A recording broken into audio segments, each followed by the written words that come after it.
عليكم. Okay, can you bring back the presentation, please? Okay. So, as Atal mentioned, in addition to providing financing for investment or development projects to the countries, the World Bank is also interested in supporting public procurement reforms in member countries. And this is provided through different instruments, either through financing or either through technical assistance or through reimbursable advisory services like we did in the Kingdom.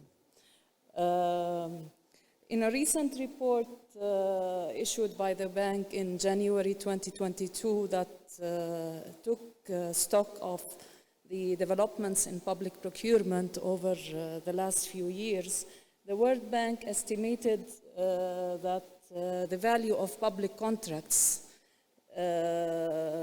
is around 13 trillion each year. And it has also estimated that a quarter of this amount is normally wasted due to inefficient procurement practices or due to corruption and fraud and corruption.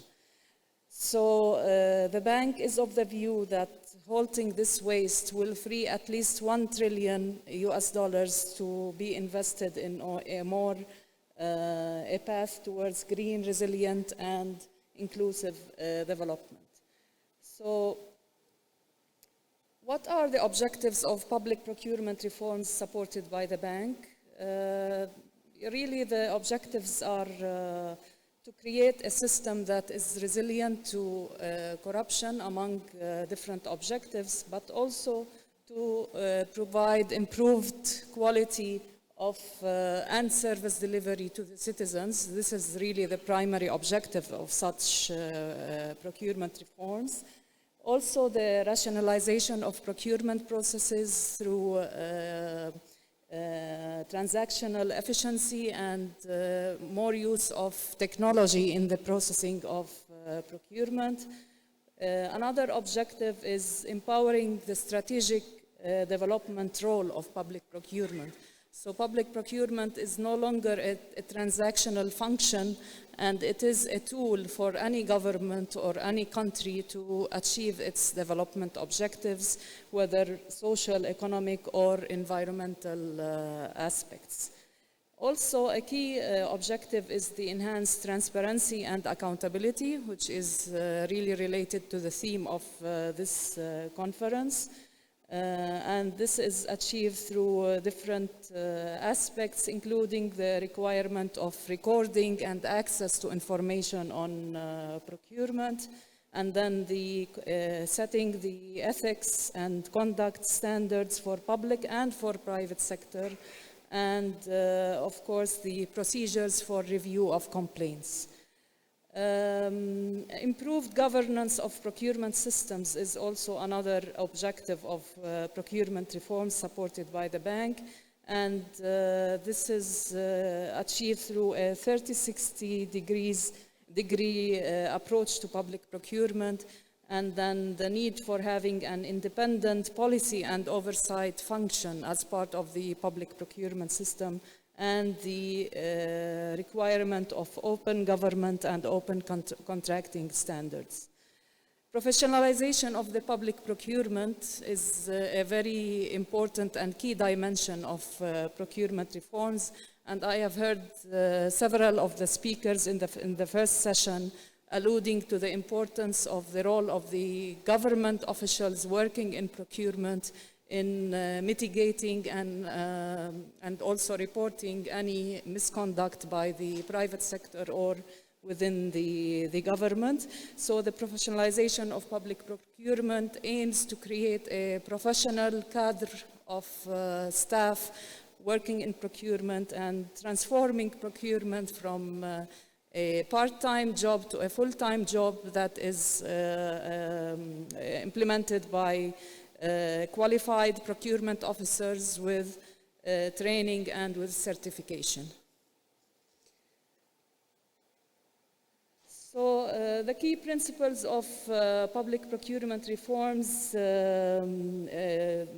really the approach to public procurement reforms have changed to include several key principles, including the need to look at public procurement as an ecosystem that is related to other systems of the government, engaging all stakeholders, including the public, the private sector, and the civil society, and the citizens as a whole, especially in monitoring the performance of the contractors and reporting on any misconduct, and the need to coordinate with other reforms and sectors in order to maximize the benefit of this reform. Also, as I mentioned earlier, ensure the sustainability in capacity building and professional development of the procurement staff, and finally, including key ancillary institutions such as the Audit Bureau, the Anti-Corruption Commission. All these actors should be involved in a process of public procurement reforms in a country. Also the competition authority, all of those together will maximize and create synergies in the procurement reforms. So there is generally moving away from the emphasis only on compliance with rules and procedures to an emphasis on procurement performance. It is important for the country to look and evaluate how the procurement system is performing against key performance indicators. It doesn't matter if it's not the only objective is to make sure that the procurement agencies are complying with the procedures.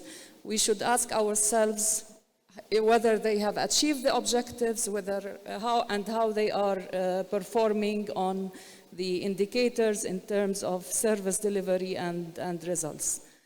As I said earlier, there's also the recognition of the strategic role of public procurement in achieving sustainable development and sustainable development goals, and this includes several aspects, whether environmental. We have all heard about green procurement, social objectives, creating opportunities for youth and for women, economic objectives, maximizing participation by small and medium enterprises in public procurement contracts.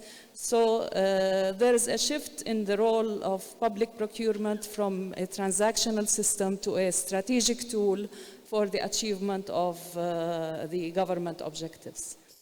I already spoke about the importance of including all stakeholders in order to achieve the objectives of the reforms, and then the innovations in public procurement practices and the use of technology, and the more complex procurements create more corruption risks, and also they create opportunities for curbing corruption. Skip this one. Now, if we take a look at the key dimensions of public procurement reforms, the first and most important dimension is the legal and regulatory framework. And under this dimension, it is important to achieve the enactment of anchor legislative instruments on public procurement, be it a procurement law or a procurement bylaw. Consolidation of formerly fragmented legal frameworks. In many countries that we work with, they used to have several laws or bylaws governing procurement, so a key objective under the legal and regulatory framework is to have a unified law that is applied by all entities using the public funds. Insurance of normative text to support implementation, which could be in the form of instructions or regulations, and then the formulation of various standard bidding documents and contract documents, and this will ensure a unified application of the law by all government entities. Institutional and staffing aspects. One of the key aspects of this dimension is the creation of a central policy and oversight function. And this function or this entity, it has different forms, but it has to be autonomous and independent from the government entities who actually execute the procurement. There's also the establishment of procedures and mechanisms for review of bidders' complaints. And I believe that Atel has mentioned this also, it also applies in the World Bank procurement procedures. It provides the opportunity for bidders to complain in case they feel that the procuring entity has not followed the rules or that something wrong has gone in the procurement proceedings. Also, the organizational arrangements within procuring entities. There is a need to include in every government entity some sort of procurement department, procurement unit, and this to be established within procurement, within government entities, and then the professionalization of procurement function, which I mentioned earlier. The third dimension is the procurement procedures. Of course, a key aspect is the preparation and publication of annual procurement plans. And this is a very important aspect so that the private sector and the government sector are aware of what are the opportunities that will come during the year. The availability of a range of procurement methods. It doesn't make sense to use the same procurement method for any procurement, regardless of the size, of the complexity. So this is an important aspect to be taken into consideration. The introduction of framework agreements, and I will not go through explaining what framework agreements are. I'm sure that many of you are aware of this, but it is an excellent method for procurement of recurring and common use goods and services, and I believe it is now implemented in the kingdom following the procurement law. More fit for purpose bid evaluation criteria is a very important aspect. So rather than automatically awarding the contract to the lowest price, the procurement system should allow the use of other criteria such as life cycle costing, which ensures that the most economic and advantageous solution is awarded the contract. And finally, the possibility to include price adjustments during contract implementation, and this is to account for changes in the prices of and the cost of inputs to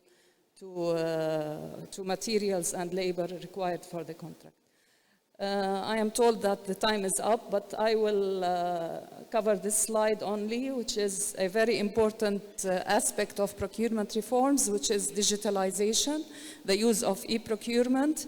This is an extremely important aspect of any procurement reform in any country, and it has proved its importance during the recent COVID-19 crisis, because it allows the continuity of the procurement process, and it allows also for gathering information on and data on public procurement in a central database, which would then allow you to detect and evaluate any trends in fraud, corruption, and allow also the use of data for adjusting the procurement policies of the country to whether to mitigate the corruption risks or to improve the efficiency and effectiveness of the public procurement system. Okay, I will stop here. I had so much more to say, but it's fine. Thank you.